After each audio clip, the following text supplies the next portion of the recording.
혹시 사기인가? 라고 걱정도 하긴 했었는데 혼자서 진행하면 최소 100만 원 정도는 아낄 수 있다는 점이 저는 에이전시가 없어도 충분히 혼자서 비자 발급을 할 수 있겠다라고 생각을 했습니다.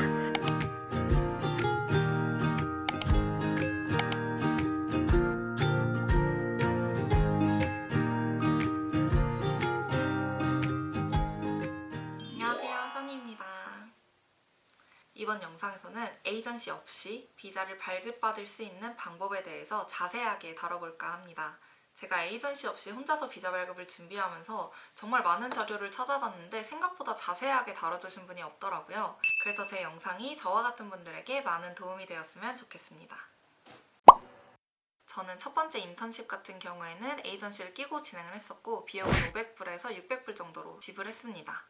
근데 그 당시에 에이전시 내부에서 무슨 내부 분열이 있었는지 중간에 제 담당자가 계속해서 퇴사를 하면서 담당자가 한 3번 정도 바뀌었었고 그 과정에서 누락되는 과정들이 굉장히 많았습니다. 그래서 사실 저는 에이전시에서 뭘 해줬는지를 정확하게 모르겠는 거예요. 그래서 이번에는 에이전시 없이 혼자서 스폰서 기관과 컨택을 하면서 진행을 했었습니다. 저는 인트락스라는 스폰서 기관과 진행을 했었고 개인적으로는 에이전시를 끼고 했을 때보다 훨씬 만족스러웠습니다. 본론으로 들어가기 전에 에이전시를 끼고 했을 때 진행 과정이 어떻게 되었는지 타임라인을 간단하게 요약해드리겠습니다. 먼저 11월 28일부터 비자 준비를 시작을 했었고 에이전시 측에 8개에서 9개 정도 되는 서류를 보냈습니다. 12월 18일에 스폰서 기관인 CICD로부터 Receive Payment 접수 완료 이메일을 받았고요. 10일 뒤인 12월 28일에 스폰서로부터 인터뷰 일정 안내를 받았고요. 1월 7일로 인터뷰를 신청했는데 갑자기 인터뷰 당일날 담당자의 사정으로 인해서 캔슬이 되었어요. 그래서 약 5일 정도 미뤄진 1월 11일로 스케줄을 다시 잡았고 인터뷰는 약 15분 정도 진행했었고 1월 14일에 스폰서로부터 비자 어프로브드 메일을 받았습니다. 이때 DS2019, DS700 등을 받게 돼서 그 내용을 바탕으로 대사관 인터뷰 예약을 진행했습니다. 근데 당시에 저는 비자 준비를 굉장히 급하게 한 상태였어서 제 출국 일정 전에 비어있는 대사관 인터뷰 스케줄이 없었습니다. 다행히도 대사관의 긴급 인터뷰 신청이라는 게 있어요. 그래서 저는 이걸 신청을 해서 1월 22일에 대사관 인터뷰를 보게 되었습니다. 정말 다행히도 한 번에 인터뷰를 통과를 했었고요. 그래서 1월 28일에 비자를 수령했었고 1월 29일에 안전하게 출국을 했습니다. 사실은 안전하진 않았죠. 진짜 뭐 하나라도 잘못되면 비행기도 미뤄야 되고 뭐 업무 시작 일자도 바꿔야 되는 상황이었어서 굉장히 급박하게 진행을 했었어요. 그래서 스트레스를 굉장히 많이 받으면서 진행을 했었는데 여러분들은 꼭 한 2개월에서 3개월 정도 여유롭게 비자 진행을 하시는 걸 추천드립니다. 본격적으로 에이전시 없이 혼자서 비자 발급을 진행했던 과정에 대해서 말씀드리겠습니다. 먼저 저는 제가 일할 회사를 찾았습니다. 저는 월드잡플러스라는 사이트를 통해서 지원했습니다. 한국산업인력공단에서 해외 취업 관련해서 운영하는 사이트이고 외국의 채용 공고가 자주 올라오는 사이트예요. 이렇게 채용 모집을 클릭해 주시고 저는 미국에서 일하고 싶었기 때문에 여기서 미국으로 선택을 하면 미국 회사의 채용 공고가 쭉 올라옵니다. 직무도 굉장히 다양하기 때문에 여기 들어가셔서 꼭 한번 찾아보시는 걸 추천드려요. 이 사이트를 통해서 지원을 하게 되면 자체적으로 해외 취업 정착 지원금을 주기 때문에 굉장히 추천드리는 사이트입니다. 그 다음으로는 스폰서 기관을 찾아야 돼요. 스폰서 기관은 그냥 구글에 검색해도 되고 미국 국무부에서 승인을 받은 스폰서 기관을 모아놓은 사이트에서 찾아보면 됩니다. Bridge USA라는 사이트에 들어가셔서 프로그램, 인턴을 클릭하시면 이 스폰서를 찾는 버튼이 나와요. 이걸 클릭하시면 이렇게 쭉 스폰서 기간이 나옵니다. 스폰서 기간을 확인하시면서 메일을 직접 보내보시면 돼요. 비용 같은 경우는 대체로 3,000불에서 4,000불 정도로 알고 있습니다. 사실 저 같은 경우에는 예전에 CICD를 통해서 진행을 했었기 때문에 똑같은 스폰서로 그냥 진행을 하려고 했었는데 그 CICD가 없어지고 인트락스라는 스폰서로 합병이 되었더라고요. 그래서 저는 그냥 간단하게 인트락스라는 스폰서를 선택을 했습니다. 인트락스의 경우에는 유일하게 한국에 지사가 있는 스폰서 기관이에요. 그래서 비용이 다른 스폰서에 비해서 상대적으로 조금 비싼 대신에 한국어로 소통이 가능하기 때문에 굉장히 편리하고 만족도도 500%였습니다. 일단 인트락스 스폰서의 이메일로 J1 비자를 준비할 예정이고 너네가 진행해줄 수 있는지 확인해달라 라고 보냈습니다. 그러니까 당일 저녁에 한국지사 담당자분께 전화가 왔어요. 진행이 가능하고 일단 바로 인터뷰를 잡아주겠다고 하시더라고요.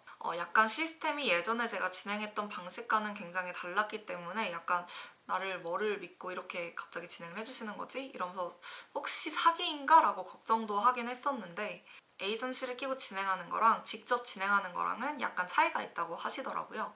그래서 일단은 그때가 금요일이었는데 바로 다음 주로 인터뷰 일정을 예약했습니다. 근데 이게 나중에 찾아보니까 인트락스 코리아에서 상담 신청을 직접 할 수가 있더라고요. 이렇게 인트락스 코리아 사이트에 들어가서 우측 상단에 인턴십을 클릭하시면 관련해서 얻을 수 있는 정보들도 많고 상담하기를 클릭하면 이렇게 개인정보를 적는 란이 있어요. 여기에 작성을 해서 상담 신청을 하는 방식으로 진행하시면 될 것 같습니다. 다음으로는 전화 인터뷰를 진행을 하게 되는데 저는 그 전에 필요 서류들을 미리 업로드를 해놨어요. 이 작업은 나중에 인트락스에서 요청할 때 해도 되는데 저는 중간중간 들어가서 하는 것이 좀 귀찮을 것 같아서 미리 업로드를 해놨습니다. 인트락스 사이트에 방문해서 일단 회원 가입을 해줍니다. 제2원 비자 스폰서에서 어플라이를 클릭하게 되면 이렇게 회원 가입란이 나옵니다. Create account를 해주시면 Please tell us about yourself 라는 페이지가 나옵니다. 가이드에 따라서 적어주시면 돼요. 이니셜 같은 경우는 약간 나의 사인 같은 느낌이라서 그냥 이름을 적어줍니다. 그 다음은 surname이 성이고 given name이 이름이에요. 그래서 이거 헷갈리시면 안 되고요. 닉네임 같은 경우는 저는 영어 이름을 그냥 적어줬어요. 그 다음 생일, 그 다음에 젠더, 성별을 선택해줍니다. 핸드폰 번호는 국가 코드를 선택하고 있네요. 핸드폰 번호를 적어줍니다. 그 다음 핸드폰이니까 모바일 체크해주시고 그 다음 살고 있는 지역을 선택해줍니다. 그리고 이건 제가 어디서 인턴십을 하고 싶은지에 대한 거니까 United States 선택해주시고 그 다음 요 질문 같은 경우에는 제가 이미 회사에 합격을 했나요? 라는 질문이고 Yes를 클릭해줍니다. 그 다음 요거는 그냥 어떻게 알게 됐냐라는 거니까 아무거나 선택하고 넘어가 줍니다. 이거는 학생과 졸업생으로 나뉘는데 저는 이미 졸업했기 때문에 No를 선택해줍니다. 그러면 institution은 기관을 의미해요. 그래서 그냥 최종 학력을 선택해주시면 되고요. degree는 학위를 의미합니다. 순서대로 전문학사, 일반학사, 박사학위, 석사학위입니다. 저는 학사이기 때문에 선택해주고요. 그리고 학교 이름을 적어주면 돼요. 대충 적어주시고요. 그리고 field of study는 전공이에요. 그래서 저는 경영학과인 business administration을 적어주고요. 졸업 일자를 선택해주면 이렇게 전공과 관련된 업계에서 1년 이상의 경력이 있니? 라는 질문이 나와요.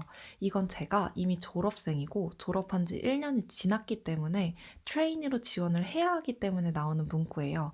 그리고 트레이니의 필수 조건이 전공과 관련된 업계에서 1년 이상의 경력이 있어야 하기 때문에 그걸 충족하는지에 대한 질문이에요. 저는 1년 반의 패션에서 경력이 있었기 때문에 Yes를 클릭해줍니다. 그 다음으로는 앞으로 진행하게 될 인턴십에 관련된 내용이에요. 인턴십을 하게 될 지역, 어떤 분야에서 인턴십을 하게 될지 선택을 선택해줍니다. 아까 질문과 동일하게 이미 회사 합격을 했냐라는 질문이니까 Yes를 선택해주고 넘어갑니다. 그리고 최종적으로 서브밋을 눌러주면 됩니다. 이 내용은 나중에 수정할 수 있으니까 크게 걱정 안 하셔도 돼요. 되게 끝인 것처럼 해놓고 사실은 이제부터가 시작입니다. 아래 내용을 차근차근 업로드해 주시면 됩니다. 우선 간단하게 완료할 수 있는 것부터 말씀드릴게요. 이전에 적은 내용은 미리 블루 체크가 되어 있죠. Emergency Contacts는 미국에서 무슨 일이 생겼을 때 국내에 연락할 수 있는 사람의 연락처입니다. 부모님 또는 형제자매, 친구 이렇게 해서 3, 4명 정도를 필수적으로 적어줍니다. Education and Skills는 저희가 앞서서 대학과 관련된 내용을 적어주었어요.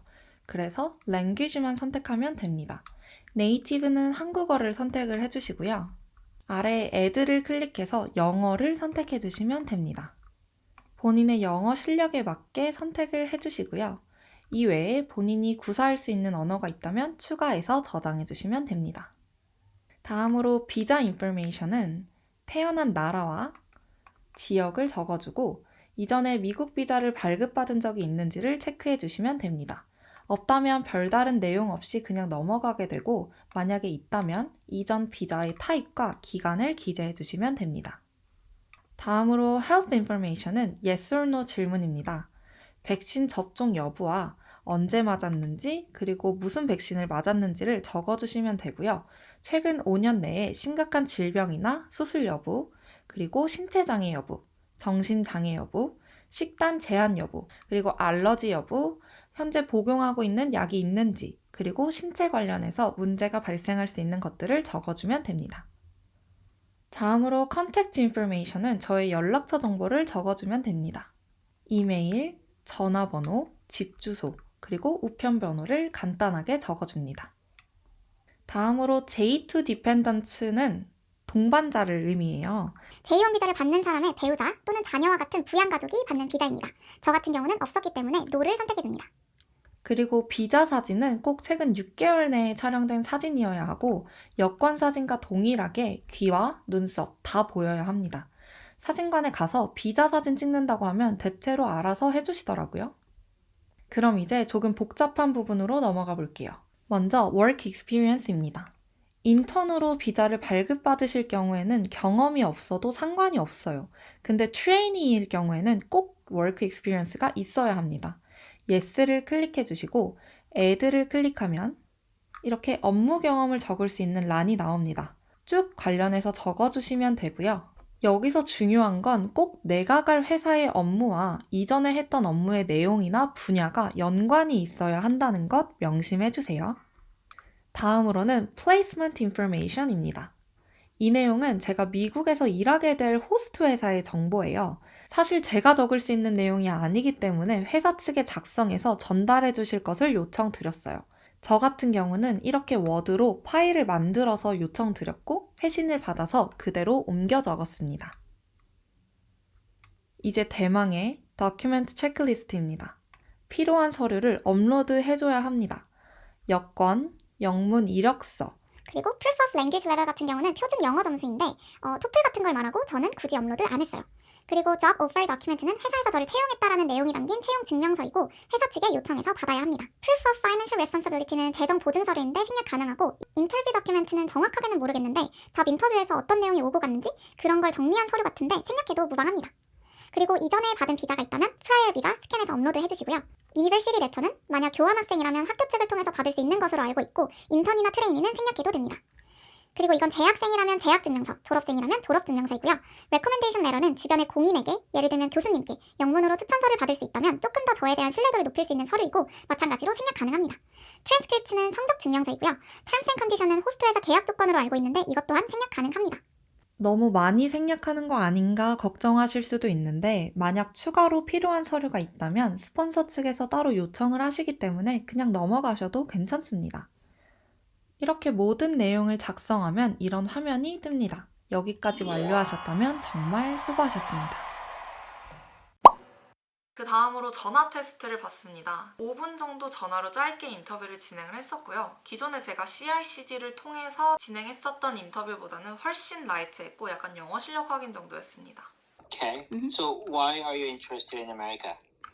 Experiencing abroad culture and understanding their lifestyle is very important. The reason is that my previous US internship was finished earlier than I expected because of the coronavirus. 전화 테스트가 끝나고 당일 저녁에 스폰서 담당자분께 연락이 와서 통과했다고 전달을 받았습니다. 그 다음으로 추가로 필요한 서류랑 비용 안내를 받았어요.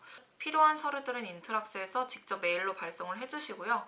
저는 메일로 전달받은 추가 서류를 작성해서 전달하고 비용도 이때 완납을 했습니다. 비용은 환율에 따라서 다르기도 하고 정확하게 말씀드리기는 어렵지만 400불에서 500불 정도로 비용이 들었었고 기존 에이전시를 끼고 했을 때보다 약 100만 원 정도를 절약했습니다. 그리고 여기서 좋았던 게 대사관 인터뷰를 예약하는 게 사실은 굉장히 복잡해요. 그런데 인트락스에서는 대사관 비용을 지불을 하게 되면 대사관 인터뷰 예약을 해주시더라고요. 그래서 DS 서류가 나오는 기간을 고려해서 약 한 달 뒤로 미리 예약을 해주셨습니다. 이후에는 스폰서와 호스트 회사가 소통을 하면서 회사 검수도 하고 보험도 들고 하는 과정이 약 3주 정도 걸렸고요.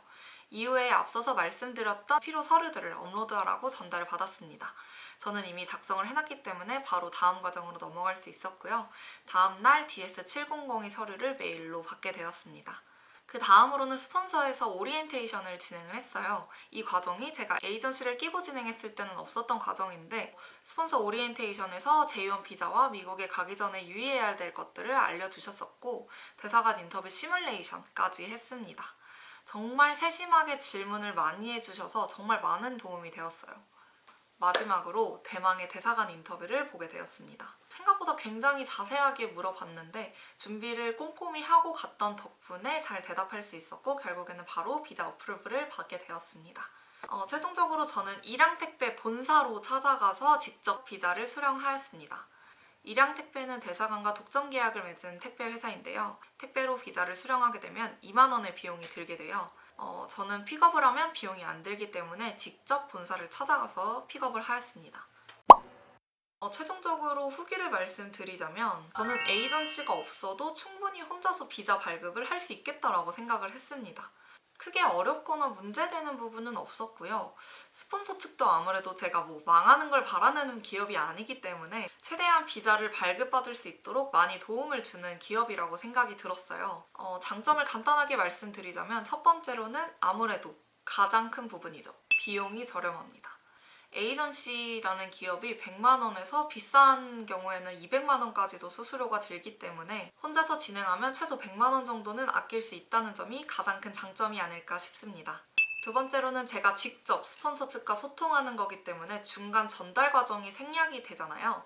그래서 오히려 필요한 서류나 업데이트해야 될 사항들 같은 경우에는 제가 보고 바로바로 업데이트를 할 수가 있어서 조금 더 빠르게 비자 진행이 되었던 것 같습니다. 사실 저는 스폰서 기간을 잘 선택한 거라고 생각을 합니다. 서비스 비 납부나 대사관 인터뷰 예약 같은 과정을 인트락스 스폰서에서 대신 해주었기 때문에 조금 더 수월하게 진행을 할 수 있었던 게 아닌가 싶습니다.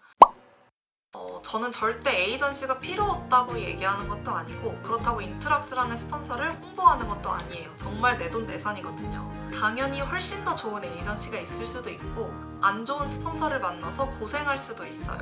다만 저도 혼자서 준비를 할까 말까 정말 많이 고민을 했었던 사람으로서 혼자서 준비해본 사람도 있다. 그리고 비자를 잘 받았다라는 걸 여러분들께 보여드리고 여러분들이 혼자서 비자를 준비하는 데 있어서 조금이나마 용기를 얻어가셨으면 좋겠습니다. 그럼 더 궁금한 점은 댓글로 남겨주시고요. 다음 영상은 미국에서의 일상을 보여드릴게요. 그럼 안녕.